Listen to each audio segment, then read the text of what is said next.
દુઃખની વાત એ છે કે દેશના પ્રધાનમંત્રીને આ વડોદરાની જનતાએ ખોબે ખબરીને વોટ આપ્યા હતા. એ સમયથી એરપોર્ટને મહારાજા સયાજીરાવ ગાયકવાડનું નામ આપીશું, સ્માર્ટ સિટી બનાવીશું, શાંઘાઈ બનાવીશું.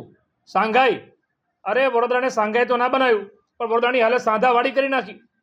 લખોટી ગબડે એવા રોડ આપીશું એવું કીધેલું, માણસો લખોટીની જેમ ઉછળે એવા રોડ બનાવ્યા છે. અને માત્ર ભ્રષ્ટાચાર સિવાય કશું કર્યું નથી. મીટિંગ, ઇટિંગ અને ચીટિંગ.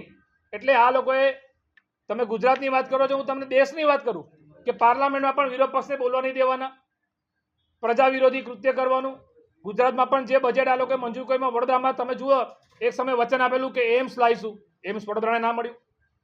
વિશ્વામિત્રી નદીનું શુદ્ધિકરણથી માંડીને વિશ્વામિત્રી નદીનું વિકાસથી માંડીને રિવરફ્રન્ટ બનાવીશું. આ બધી મોટી મોટી વાતો, મુંગેરી લાલ કે હસીન સપના તો મોટા મોટા બતાવ્યા. 30 વર્ષમાં એકે સપના પૂરા ન થયા. સપના કોના પૂરા થયા? તો ભાજપના નેતાઓના. શું?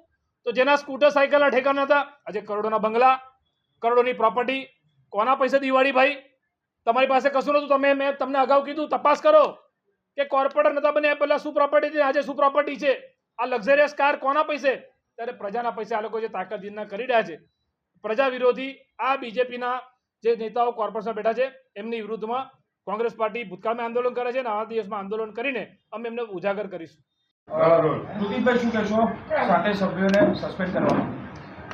ભ્રષ્ટાચારી જનતા પાર્ટીના શાસનમાં અમને આ લોકો પ્રત્યે આવી જ આશા હતી કે આ લોકો વિરોધ પક્ષનો અવાજ દબાઈને 7 કાઉન્સિલરોને જે સસ્પેન્ડ કરીને 5 મિનિટમાં બજેટ મંજૂર કર્યું 7,609 કરોડનું.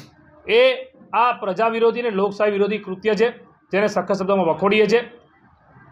આ લોકોના 30 વર્ષના ભ્રષ્ટાચારને કોંગ્રેસ પાર્ટી જ્યારે આંદોલન કરીને અમે પ્રજામાં ઉજાગર કર્યા છે, એ પછી સ્મશાનના નામે હોય, રોડ રસ્તાના નામે હોય, ડ્રેનેજ પાણીના નામે હોય, વિશ્વામિત્રી નદીના નામે હોય, લાકડા અને માટીની ચોરીના નામે હોય, કે પછી જે ફાયર બ્રિગેડના સંસાધનોના નામે ભ્રષ્ટાચાર કર્યો. આ તમામ મુદ્દે ભાજપને સામે આંદોલન કરીને મેં પ્રજામાં ઉજાગર કર્યો છે. અને પ્રજામાં જ્યારે વડોદરામાં ભાજપ વિરોધી વાતાવરણ બની ગયું છે અને એમના પણ સર્વેમાં એવું આવે છે કે ખુરશી ખતરામાં છે, ત્યારે આ લોકો આજે વિપક્ષનો અવાજ દબાવવાનો પ્રયત્ન કર્યો છે. એને સખત વખોડીએ છીએ અને એ બાબતે અમે આંદોલન કરીશું.